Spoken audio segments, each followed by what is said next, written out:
എല്ലാവർക്കും നമ്മുടെ യൂട്യൂബ് ചാനലിലേക്ക് സ്വാഗതം. അപ്പോൾ നമുക്ക് വേഗം തന്നെ നമ്മുടെ വീഡിയോയിലേക്ക് പോവാം. അപ്പോൾ ഇന്നത്തെ വീക്കിൽ നമ്മൾ ഡിസ്കസ് ചെയ്യാൻ പോകുന്നത് ജൂലൈ 9 മുതൽ 14 വരെയുള്ള വീക്ക്ലി കറണ്ട് അഫയേഴ്സ് ആണ്.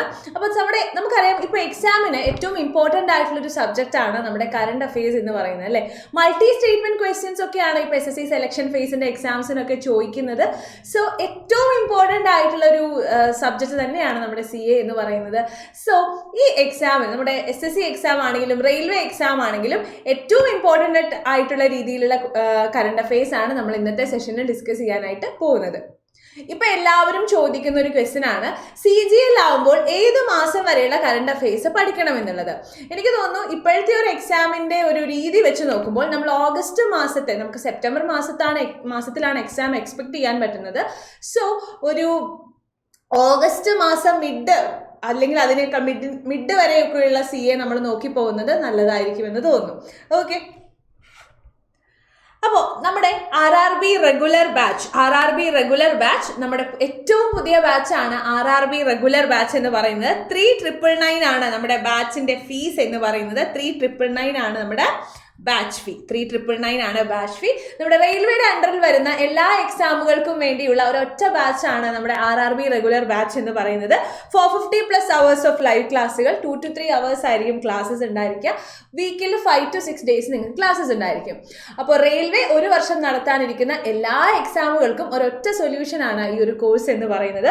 സോ ഇനി റെയിൽവേയിൽ ഒരു ഉദ്യോഗസ്ഥനാവാനാണ് നിങ്ങളുടെ ആഗ്രഹമെങ്കിൽ ഈ ഒരു ബാച്ചിലേക്ക് ജോയിൻ ചെയ്യുക.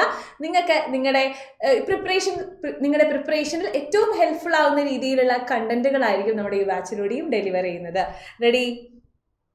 കൂടാതെ തന്നെ കറണ്ട് അഫയേഴ്സ് റിലേറ്റഡ് ആയിട്ടുള്ള അപ്ഡേറ്റുകൾക്കും നമ്മുടെ യൂട്യൂബ് PDF-കൾക്ക് പോളുകൾക്കായി നിങ്ങൾക്ക് എൻ്റെ ടെലിഗ്രാം ഗ്രൂപ്പിൽ ജോയിൻ ചെയ്യാവുന്നതാണ്. കറണ്ട് അഫയേഴ്സ് വിത്ത് അനു എന്നുള്ളതാണ് എൻ്റെ ടെലിഗ്രാം ഗ്രൂപ്പിന്റെ പേര്. റെഡി? സെറ്റ്. അപ്പോൾ നമ്മുടെ CA സെഷനിലേക്ക് നമുക്ക് പോകാം. ഓഗസ്റ്റ് 9 വേൾഡ് ട്രൈബൽ ഡേ ആണ്. August 9 world tribal day. ഇപ്പോൾ world indigenous day or international day of world's indigenous people. August 9 എന്ന് പറയുന്നത് വേൾഡ് ട്രൈബൽ ഡേ ആണ്. Indigenous people and artificial intelligence ആണ് 2025 തീം വരുന്നത്. So indigenous people, artificial intelligence, defending rights, shaping the future എന്നുള്ളതാണ് 2025 August 9 world tribal ഡേയുടെ theme വരുന്നത്. Okay, അതായത് നമ്മുടെ ട്രൈബ്സിനെ അവർക്ക് വേണ്ടിയിട്ടുള്ള സപ്പോർട്ട് പ്രൊവൈഡ് ചെയ്യുക, അവരെ പ്രൊട്ടക്റ്റ് ചെയ്യുക എന്നുള്ളതൊക്കെയാണ് ഈ ഡേയുടെ ഏറ്റവും വലിയ ലക്ഷ്യം എന്ന് പറയുന്നത്. റെഡി? ഇനി ഹിരോഷിമ നാഗസാക്കി ദിനം നമുക്ക് എല്ലാവർക്കും അറിയുന്നതാണ്. നമ്മൾ ഓൾറെഡി ഹിരോഷിമ ഡേ പറഞ്ഞതുമാണ്. ഹിരോഷിമ ദിവസത്തിന്റെ ഓഗസ്റ്റ് 6 ഹിരോഷിമ ഡേ ആയിരുന്നു. അത് കഴിഞ്ഞ 3 ദിവസം കഴിഞ്ഞപ്പോഴാണ് ജപ്പാനിലെ നാഗസാക്കിയിൽ എന്ത് ചെയ്തത്? യുണൈറ്റഡ് സ്റ്റേറ്റ്സ് അണുബോംബ് വർഷണം നടത്തിയത്. സോ അതിന്റെ ഒരു ഓർമ്മയ്ക്ക് വേണ്ടിയിട്ടാണ് നമ്മൾ നാഗസാക്കി ഡേ സെലിബ്രേറ്റ് ചെയ്യുന്നത്. ഓഗസ്റ്റ് 9 നാഗസാക്കി ഡേ ആണ്. ബോംബ് ഫാറ്റ്മാൻ ആണ്. ഏകദേശം അപ്രോക്സിമേറ്റ് 40,000 ആണ് ഇമ്മീഡിയറ്റ് ഡെത്ത് എന്ന് പറയുന്നത് എന്നുള്ള കാര്യം ആലോചിക്കാം. Okay, President paid a floral tribute to Sri V.V. Giri, former President of India, on his birth anniversary. അപ്പോൾ ഫോമർ പ്രസിഡന്റ് ആയിട്ടുള്ള VV ഗിരിക്ക്, ഫോമർ പ്രസിഡന്റ് VV ഗിരി അദ്ദേഹത്തിന്റെ ബർത്ത് ആനിവേഴ്സറിക്ക് former president paid floral tribute to Sri V.V. Giri. അപ്പോൾ former president of India VV Giri ആയിരുന്നു. അദ്ദേഹത്തിന്റെ birth ആനിവേഴ്സറിക്ക് നമ്മുടെ ഇപ്പോഴത്തെ പ്രസിഡന്റ് ആയിട്ടുള്ള ദ്രൗപദി മുർമു ഫ്ലോറൽ ട്രിബ്യൂട്ട് നൽകി എന്നുള്ള കാര്യം ഓർത്തു വെക്കുക. അപ്പോൾ president Droupadi Murmu pays floral tribute to former President V.V. Giri on his birth anniversary. On August 10, 1894, Varahagiri Venkatagiri was born in Bermapur, Odisha. V.V. Giri 4th President of India ആയിരുന്നു from 24th August 1969 to 24th August 1974. അതുകൂടാതെ തന്നെ 1967 to 1969 അദ്ദേഹം ഇന്ത്യയുടെ vice പ്രസിഡന്റും കൂടി ആയിരുന്നു എന്നുള്ള കാര്യം ആലോചിക്കുക. അപ്പോൾ he is the first person to be elected as independent candidate. Okay, ഇദ്ദേഹത്തിന് 1975 ഭാരതരത്ന ലഭിച്ചിട്ടുണ്ട്. 1980 ജൂൺ 24 അദ്ദേഹം ഡൈഡ് ആയിട്ടുള്ളത്. അദ്ദേഹത്തിൻ്റെ ഡെത്ത് സംഭവിച്ചത് 1980 എന്നുള്ള കാര്യം നോക്കുക. My name is Emilia Del Valle. My name is Emilia Del Valle എന്നുള്ളതാണ് ഇദ്ദേഹത്തിന്റെ ന്യൂ ബുക്ക്. ഓതർ ഇസബൽ അലേദയാണ് ഓതർ വരുന്നത് എന്നുള്ള കാര്യം നോക്കുക. Chhota Bheem comic book launch to promote reading among children. അപ്പോൾ കുട്ടികളുടെ ഇടയിലുള്ള റീഡിംഗ് ഇംപ്രൂവ് ചെയ്യുന്നതിനായിട്ട് ചോട്ടാ ഭീം എന്ന് പറയുന്ന ഒരു കോമിക് ബുക്ക് ലോഞ്ച് ചെയ്തിട്ടുണ്ട്. അപ്പോൾ Chhota Bheem comic book launch to promote reading among children. Publication division of ministry of information and broadcasting ആണ് പുതിയ കോമിക് ബുക്ക് ലോഞ്ച് ചെയ്തിട്ടുള്ളത്. കുട്ടികൾ based on popular children's animation series Chhota Bheem. Okay, അപ്പൊ ചോട്ടാ ഭീമിനെ ബേസ് ചെയ്തിട്ടുള്ള കോമിക് ബുക്ക് കുട്ടികളുടെ ഇടയിലുള്ള റീഡിംഗ് പ്രൊമോട്ട് ചെയ്യുന്നതിനാണ് ഈ കോമിക് ബുക്ക് ലോഞ്ച് ചെയ്തിരിക്കുന്നത്. Ministry of information and broadcasting ആണ് ഇത് ലോഞ്ച് ചെയ്തത് എന്നുള്ള കാര്യം ആലോചിക്കുക. 29th Delhi book launch 29th Delhi book fair in New Delhi. അപ്പൊ ന്യൂഡൽഹിയിലുള്ള 29th ഡൽഹി ബുക്ക് ഫെയറിലാണ് ഈ ഒരു ബുക്ക് ലോഞ്ച് ചെയ്തിരിക്കുന്നത്. Creator of Chhota Bhim Rajeev ചിൽക്കയാണ് Chota ഭീമിന്റെ creator എന്ന് പറയുന്നത്. Next, union minister doctor Jitendra Singh inaugurated India's first of its kind state of the art animal stem cell biobank laboratory at NIAB Hyderabad. India's first of its kind state of the art animal stem cell biobank and animal stem cell laboratory എവിടെയാണ്? National institute of animal biotechnology Hyderabad ആണ് inaugurate ചെയ്തിരിക്കുന്നത്. അതായത് ഇതിൽ പ്രധാനമായിട്ടും ഈ facility aim ചെയ്യുന്നത് എന്താണ്? Advance regenerative medicine, disease modelling and reproductive biotechnology of, അതായത് ഈ ലൈഫ് സ്റ്റോക്കുകൾ, നമ്മുടെ കന്നുകാലി വർഗ്ഗങ്ങൾക്കുള്ള റീപ്രൊഡക്റ്റീവ് റിലേറ്റഡ് ആയിട്ടുള്ള റീപ്രൊഡക്ഷൻ റിലേറ്റഡ് ആയിട്ടുള്ള കാര്യങ്ങളാണ് ഇതിൽ ഡിസ്കസ് ചെയ്യുന്നത്.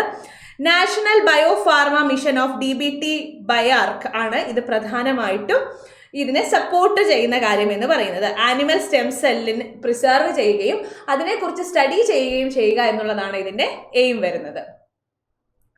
Indian Railway successfully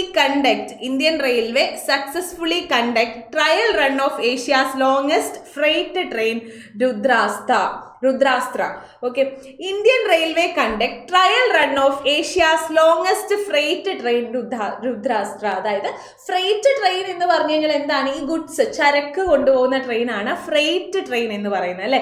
so Indian railway trial run conduct ചെയ്തിട്ടുണ്ട് Asia's longest freight train Rudrastra. Okay, അപ്പോൾ ഏഷ്യയിലെ ലോങ്ങസ്റ്റ് ഫ്രൈറ്റ് ട്രെയിൻ ആണ് രുദ്രാസ്ത്ര എന്ന് പറയുന്നത്. ഗുഡ്സ് കൊണ്ടുപോകുന്ന ട്രെയിനാണ് ഇതെന്ന് പറയുന്നത്. So the trial run was conducted from ഗജഖ്വജ railway station in Chandauli Uttar Pradesh to Garhwa in Jharkhand. ഏകദേശം 209 കിലോമീറ്റർ 5 hours 10 minutes കൊണ്ടാണ് കവർ ചെയ്യുന്നത്.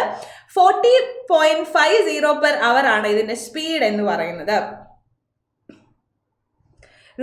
രുദ്രാസ്ത്ര എന്ന് പറയുന്നത് ലോങ്ങസ്റ്റ്, അതായത് ഇന്ത്യൻ റെയിൽവേയിൽ ഓപ്പറേറ്റ് ചെയ്യുന്ന Rudrastra is not only the longest freight train operated by Indian Railway but largest train in Asia. ഏഷ്യയിലെ largest train കൂടെയാണ് എന്നുള്ള കാര്യം ആലോചിക്കാം.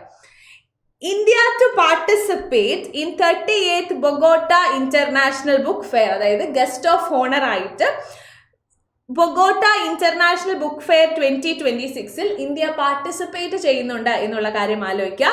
1988 മുതലാണ് ഇത് ഓർഗനൈസ് ചെയ്യുന്നത്. അപ്പോൾ India's national book trust showcased a collective exhibit of books from India for the first time at 37th Bogota international book fair 2025. April 25 മുതൽ മെയ് 11 വരെയാണ് നടന്നിട്ടുണ്ടായിരുന്നത് 37th Bogota international book fair. Okay, അതിനുശേഷം 38th ഈ book ഫെയറിൽ India guest of honour ആണ് എന്നുള്ള കാര്യം നോക്കുക. റെഡി? നെക്സ്റ്റ്, സിക്കിമിലെ ലെപ്ച ട്രൈബ് ടെൻഡോങ് ലോ റോം ഫാറ്റ് ഫെസ്റ്റിവൽ എന്ത് ചെയ്യുന്നുണ്ട്? സെലിബ്രേറ്റ് ചെയ്യുന്നുണ്ട് എന്നുള്ള കാര്യം ആലോചിക്കുക. സിക്കിം ടെൻഡോങ് ലോറം ഫാറ്റ് എന്ന് പറയുന്ന festival, the traditional nature worship festival of primitive Lepcha tribe. അപ്പോൾ ഈ ടെൻഡോങ് ലോറം ഫാറ്റ് എന്ന് പറയുന്ന ഫെസ്റ്റിവല് ആരാണ് സെലിബ്രേറ്റ് ചെയ്യുന്നത് എന്ന് ചോദിച്ചാൽ ലെപ്ച ട്രൈബാണ് എന്നുള്ള കാര്യം മറക്കാതിരിക്കുക. Lepcha tribe.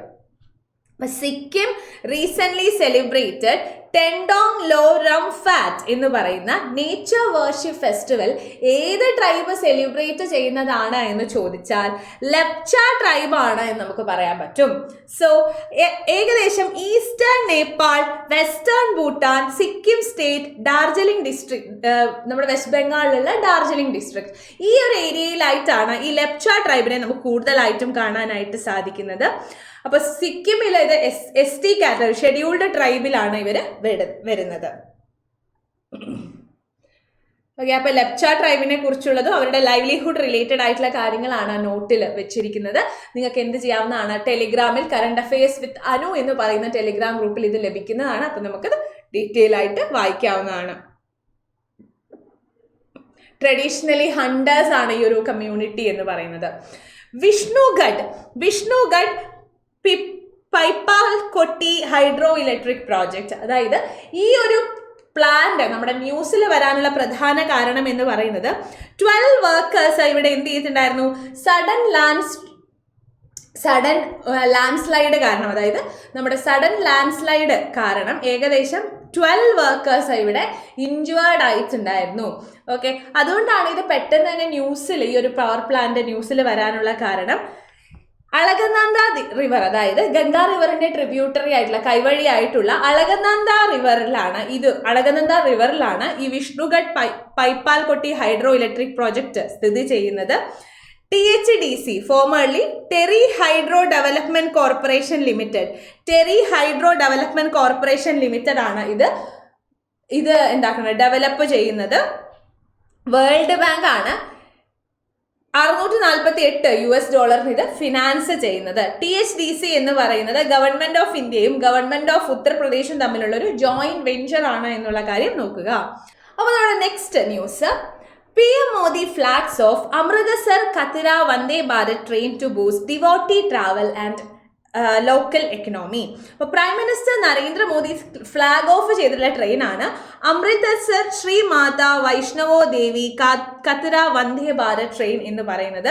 Lieutenant governor of Jammu and Kashmir Manoj Sinha ഈ ഒരു ഗ്രേറ്റ് ഗ്രാറ്റിറ്റ്യൂഡ് ഒക്കെ പറഞ്ഞിട്ടുണ്ടായിരുന്നു. അപ്പോൾ അമൃത്സർ കത്തിര വന്ദേ ഭാരത് ട്രെയിൻ ആണ് devotee travel and local economy ബൂസ്റ്റിന് വേണ്ടിയിട്ടാണ് ഈ ഒരു ട്രെയിൻ എന്നുള്ള കാര്യം ആലോചിക്കാം. അപ്പോൾ നെഹ്റു ട്രോഫിന്റെ മെസ്കോട്ട് അല്ലെങ്കിൽ നെഹ്റു ട്രോഫിന്റെ മെസ്കോട്ട് വന്നിട്ടുണ്ട്. ആരാണ്? കാക്കത്തമ്പുരാട്ടിയിൽ അല്ലെങ്കിൽ ഡ്രോങ്കോ ആണ് ഇതിന്റെ മെസ്കോട്ട് എന്ന് പറയുന്നത്. അതായത് കാക്കത്തമ്പുരാട്ടി അല്ലെങ്കിൽ ഡ്രോങ്കോ, ഒരു ബോട്ട് തോണി തുഴയുന്ന ഫോട്ടോ ആണ് ഇതിന്റെ മെസ്കോട്ട്. ഇതാണ് നമ്മുടെ മെസ്കോട്ട് എന്ന് പറയുന്നത്. 71ാമത് നെഹ്റു ട്രോഫി വള്ളംകളിയാണ് നടക്കാനായിട്ട് പോകുന്നത്. പുന്നമട ലേക്ക്, ആലപ്പുഴയിലെ പുന്നമട കായലിലാണ്. നമുക്ക് ഓൾറെഡി അറിയുന്നതാണ് അല്ലെ, പുന്നമട ലേക്കിലാണ് ഇത് നടക്കുന്നത്. നമ്മുടെ വള്ളംകളി മത്സരമാണ്. നമുക്കിതൊക്കെ അറിയുന്നതാണ് അല്ലേ. Canadian open men's and woman singles winner. Canadian open men's and woman single winner ആണ് നമ്മൾ നോക്കുന്നത്. Ben Shelton men singles tennis title win ചെയ്തിരിക്കുന്നത്. Men singles Canadian open men singles winner ആണ് ബെൻ ഷെൽട്ടൺ എന്ന് പറയുന്നത്. Ben Shelton won Canadian open men singles winner. അപ്പം Canadian open men singles winner ആണ് Ben Shelton എന്ന് പറയുന്നത്. Victoria Mboko ആണ് woman singles winner. അതായത് മെൻ സിംഗിൾസ് വിന്നർ ആയിരിക്കുന്നത് ബെൻ ഷെൽട്ടണും വുമൺ സിംഗിൾ വിന്നർ ആയിരിക്കുന്നത് വിക്ടോറിയ ബോക്കോ ആണ് എന്നുള്ള കാര്യം ആലോചിക്കുക. Okay, next August 12 national youth day ആയിട്ടാണ് നമ്മൾ ഓഗസ്റ്റ് 12 സെലിബ്രേറ്റ് ചെയ്യുന്നത്. തീം വരുന്നത് local youth actions for SDGs and beyond എന്നുള്ളതാണ്. നാഷണൽ യൂത്ത് ഡേന്റെ തീം വരുന്നത് 1999 UN ജനറൽ അസംബ്ലിയാണ് ഓഗസ്റ്റ് 12 ഇന്റർനാഷണൽ യൂത്ത് ഡേ ആയിട്ട് സെലിബ്രേറ്റ് ചെയ്യാനായിട്ട് തുടങ്ങിയത്. 2000 മുതലാണ് ഇത് നമ്മൾ ആദ്യമായിട്ട് സെലിബ്രേറ്റ് ചെയ്യാനായിട്ട് തുടങ്ങിയത്. വിവേകാനന്ദ ജയന്തി കൂടെയാണ് ഈ ദിവസം എന്ന് പറയുന്നത്. അതായത് സ്വാമി വിവേകാനന്ദയുടെ ബർത്ത്ഡേ ആണ് ഈ ഒരു ഓഗസ്റ്റ് 12 എന്ന് പറയുന്നത്. Next, PM Modi inaugurates MP's new flat. അപ്പൊ MP-മാരുടെ പുതിയ ഫ്ലാറ്റ് പ്രധാനമന്ത്രി നരേന്ദ്രമോദി ന്യൂഡൽഹിയിൽ ഇനോഗ്രേറ്റ് ചെയ്യുന്നുണ്ട്. ടൈപ്പ് 7 ന്യൂലി കൺസ്ട്രക്റ്റഡ് ആയിട്ടുള്ള 184 ഫ്ലാറ്റുകളാണ്, മൾട്ടി സ്റ്റോറീഡ് ഫ്ലാറ്റുകളാണ് PM മോദി ഇനോഗ്രേറ്റ് ചെയ്തിരിക്കുന്നത്. എവിടെയാണ്? Members of parliament at Baba Kharak Singh Marg in New Delhi. ഏകദേശം സിന്ദൂർ സാംപ്ലിങ്സ്, അദ്ദേഹം നമ്മളടുത്ത് എക്സാമിൽ ഇതുവരെ ചോദിക്കാം കേട്ടോ, അവിടെ പ്ലാന്റ് ചെയ്തിരിക്കുന്ന ട്രീ ഏതാണ് എന്ന് വരെ ചോദിക്കാം. സിന്ദൂർ സാംപ്ലിങ്സ് ആണ് അവിടെ പ്ലാന്റ് ചെയ്തിരിക്കുന്ന ട്രീ എന്ന് പറയുന്നത്. കൃഷ്ണ, ഗോദാവരി, കോസി ആൻഡ് ഹൂഗ്ലി എന്നാണ് ഈ 4 ബിൽഡിങ്സിന്റെ പേര് കൊടുത്തിരിക്കുന്നത് എന്നുള്ള കാര്യം ആലോചിക്കാം. ഏകദേശം 5000 square carpet area, both residential and official ഫംഗ്ഷനുകൾക്ക് ധാരാളം ഏരിയ കൊടുത്തുകൊണ്ടാണ് ഈ ഒരു ബിൽഡിംഗ് കൺസ്ട്രക്ട് ചെയ്തിരിക്കുന്നത്. ഓക്കെ, നെക്സ്റ്റ്, ലോക്സഭയിൽ the national sports governance bill 2025 പാസ്സായിട്ടുണ്ട്. സ്പോർട്സ് മിനിസ്റ്ററുടെ പേര് ഈ ഒരു അവസരത്തിൽ നമ്മൾ ആലോചിക്കുക, മൻസുഖ് എൽ മാണ്ഡവ്യാണ് നമ്മുടെ സ്പോർട്സ് മിനിസ്റ്റർ എന്നുള്ള കാര്യം നോക്കുക. National sports governance bill and national anti doping അമെൻമെന്റ് ബിൽ ലോക്സഭയിൽ പാസ്സായിട്ടുണ്ട്. ഈ ഒരു ബില്ലിൽ പ്രധാനമായിട്ടും പറയുന്നത് എന്താണ്?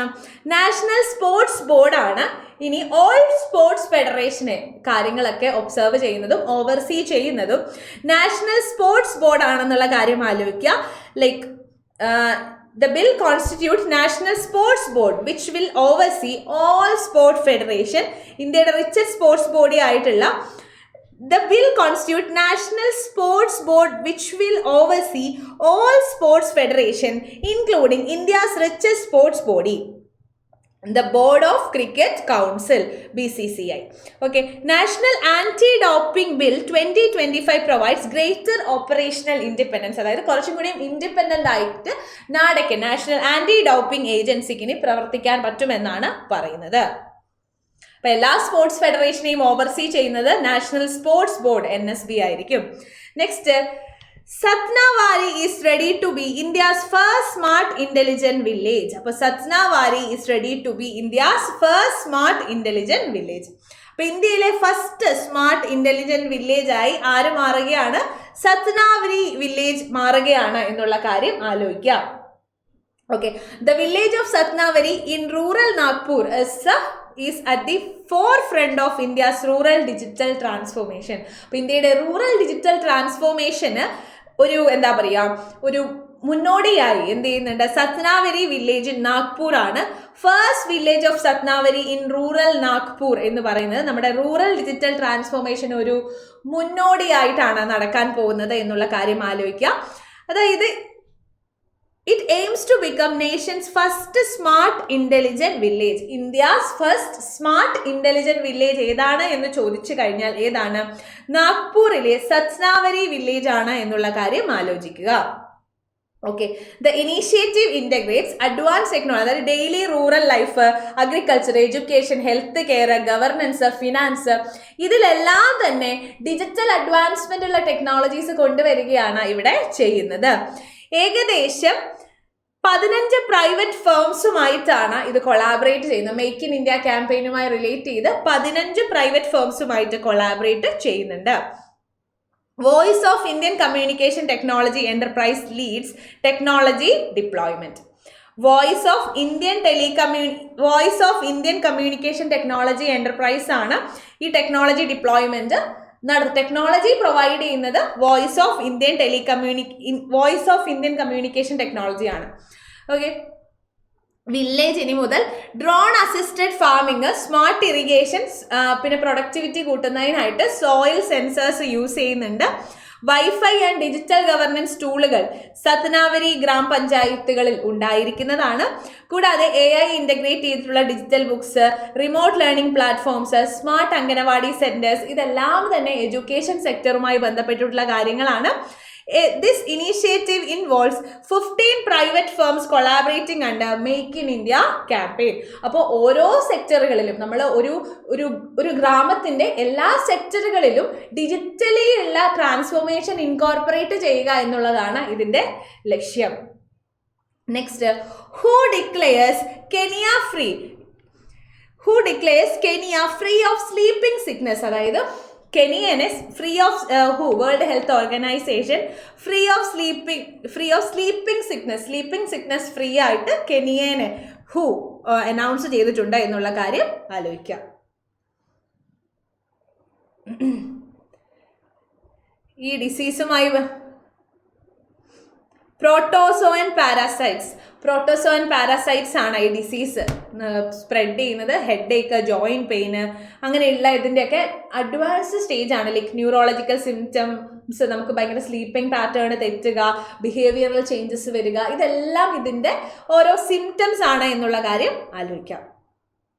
ഓക്കെ, ഇനി Asian under nineteen under twenty two boxing championship ബാങ്കോക്കിലാണ് നടക്കുന്നത്. Bangkok 2025. India finishes with 27 medal in total. Indian boxers from under nineteen contingent returned with 14 medals, 3 gold, 7 silver and 4 bronze. ഇപ്പോൾ ഏഷ്യൻ അണ്ടർ-19 അണ്ടർ-20 ഇന്ത്യൻ ടീമാണ് വിൻ ചെയ്തിരിക്കുന്നത് എന്നുള്ള കാര്യം ആലോചിക്കുക. ഇന്ത്യൻ ബോക്സേഴ്സ് ആണ് under-19 under twenty two boxing championship Bangkok 2025 ഇന്ത്യയാണ് 27 മെഡലുകളുമായി വിൻ ചെയ്തത് എന്നുള്ള കാര്യം ആലോചിക്കാം. അണ്ടർ-22 13 മെഡലാണ് ടോട്ടൽ നേടിയത്. 1 ഗോൾഡ്, 4 സിൽവർ, 8 ബ്രോൺസ് മെഡലുകളാണ് നേടിയത്. ഓക്കെ, അപ്പൊ ഇന്ത്യക്ക് ഗോൾഡ് മെഡൽ ലഭിച്ചിട്ടുള്ള നേടുന്ന ആൾക്കാരുടെ പേരുകളാണ് ഇവിടെ കൊടുത്തിരിക്കുന്നത്. Next, Annu Rani wins gold in women's javelin throw. അതായത് Indian open 2025 world athletic championship Kalinga stadium Bhubaneswar ഒഡീഷയിലാണ് നടന്നത്. അന്നു റാണിക്ക് ഗോൾഡ് മെഡൽ ലഭിച്ചിട്ടുണ്ട് എന്നുള്ള കാര്യം ആലോചിക്കുക. Annu Rani record best throw 62.01 metre best throw ആയിരുന്നു നേടിയിട്ടുണ്ടായിരുന്നത്. മെൻസ് ജാവലിൻ ത്രോയിൽ ഇന്ത്യ ശിവം ലോഹ്രെ സിൽവർ മെഡൽ നേടിയിട്ടുണ്ട്. റൂമേഷ് പതിരാജെ ഗോൾഡ് മെഡൽ നേടിയിട്ടുണ്ട്. Okay, first ever world athletics continental tour bronze level meet hosted India. Organised by world athletics ആണ് ഇത് ഓർഗനൈസ് ചെയ്യുന്നത് എന്നുള്ള കാര്യം നോക്കുക. Next, cabinet approves budgetary support to merit scheme. അപ്പോൾ ഏകദേശം 4200 കോടിയാണ് ഇതിന്റെ ഔട്ട്ലേ എന്ന് പറയുന്നത്. ഇതിൽ പ്രധാനമായിട്ടും to improve quality, equity and governance in technical education. അതായത് എല്ലാ സ്റ്റേറ്റുകളിലെയും യൂണിയൻ ടെറിട്ടറികളിലെയും ടെക്നിക്കൽ എഡ്യൂക്കേഷനിൽ ഇംപ്രൂവ്മെന്റ് കൊണ്ടുവരിക എന്നുള്ളതാണ് ഇതിന്റെ പ്രധാനപ്പെട്ട എയിം വരുന്നത്. നാഷണൽ എഡ്യൂക്കേഷൻ പോളിസി 2020 പ്രകാരമാണ് ഇത് നടപ്പിലാക്കുന്നത്. സ്റ്റുഡൻസിന്റെ ലേണിംഗ് ആൻഡ് എംപ്ലോയബിലിറ്റി സ്കിൽസ് കൂട്ടുക എന്നുള്ളതാണ് എയിം വരുന്നത്. ഓക്കെ, അപ്പൊ ഇതുമായി ബന്ധപ്പെട്ട് ഇവിടെ കൊടുത്തിട്ടുണ്ട് enhancement of students learning and employability skills, research and innovation environment improve ചെയ്യുക, development of guidelines for multidisciplinary programmes among technical courses. അതായത് മൾട്ടി ഡിസിപ്ലിനറി പ്രോഗ്രാംസ്, അതായത് ടെക്നിക്കൽ കോഴ്സസുകളിലെ മൾട്ടി ഡിസിപ്ലിനറി പ്രോഗ്രാമുകളിൽ എന്ത് കൊണ്ടുവരിക, ഡെവലപ്മെന്റ് ഗൈഡ് ലൈൻസ് കൊണ്ടുവരിക. അതിനൊക്കെ വേണ്ടിയിട്ടാണ് മെറിറ്റ് സ്കീം എന്ന് പറയുന്ന സ്കീം കൊണ്ടുവരാൻ പോകുന്നത്. ഇതിന്റെ ഫുൾ ഫോം വരുന്നത് എന്താണ്? Multi disciplinary education and research improvement in technical education ആണ് ഈ ഒരു സ്കീം വരുന്നത്. 4200 കോടിയാണ് 5 വർഷത്തേക്ക് ഇതിലേക്കായിട്ട് നീക്കി വച്ചിരിക്കുന്നത് എന്നുള്ള കാര്യം ആലോചിക്കുക. സ്കീമുമായി ബന്ധപ്പെട്ടുള്ള ഡീറ്റെയിൽ ആയിട്ടുള്ള കാര്യങ്ങൾ ശരിക്കും നമ്മൾ എക്സാമിന് പഠിക്കുമ്പോൾ ഏറ്റവും ഇമ്പോർട്ടൻ്റ് ആയിട്ട് ഇതാണ് പഠിക്കേണ്ടത് കേട്ടോ. ഇത് തന്നെ കുറച്ചും കൂടിയും ഞാൻ ഇവിടെയൊക്കെ വെച്ചിട്ടുണ്ട് കേട്ടോ. അപ്പൊ നമ്മുടെ അടുത്ത ന്യൂസ് വരുന്നത് ഏറ്റവും last and final, national Anubhav award 2025. അതായത് റിട്ടയർഡ് എംപ്ലോയീസിനുള്ള കോൺട്രിബ്യൂഷന് വേണ്ടിയിട്ടുള്ള നാഷണൽ അനുഭവ് അവാർഡ് 2025 വന്നിട്ടുണ്ട്. അപ്പോൾ the national Anubhav award 2025 will be held on 18th August 2025 at Vigyan Bhavan, New Delhi. അപ്പോൾ നാഷണൽ അനുഭവ് അവാർഡ് എന്ന് പറയുന്നത് റീസെന്റ് സെൻട്രൽ ഗവൺമെന്റ് എംപ്ലോയീസിന് അവരുടെ എക്സ്പീരിയൻസിനും കോൺട്രിബ്യൂഷനും വേണ്ടി നൽകുന്ന അവാർഡാണ് അനുഭവ് അവാർഡ് എന്ന് പറയുന്നത്. Department of pension and pensioners welfare, ministry of personnel public grievances and pension ആണ് ഈ അവാർഡ് പ്രൊവൈഡ് ചെയ്യുന്നത്.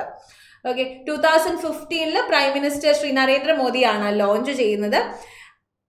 Part of Anubhav portal initiative document is institutional memory through personal narrative. Eligibility എന്ന് പറയുന്നത് സെൻട്രൽ ഗവൺമെന്റ് എംപ്ലോയി ആയിരിക്കണം, central employee of central public sector undertaking and public sector banks. അതായത് must be retiring within the 8 months or retired at least 3 years. Anubhav പോർട്ടലിൽ ഇവരുടെ റൈറ്റപ്പുകൾ എന്ത് ചെയ്യണം, upload ചെയ്യണം. ഇവരുടെ എക്സ്പീരിയൻസും കാര്യങ്ങളും ഒക്കെ അപ്ലോഡ് ചെയ്യണം.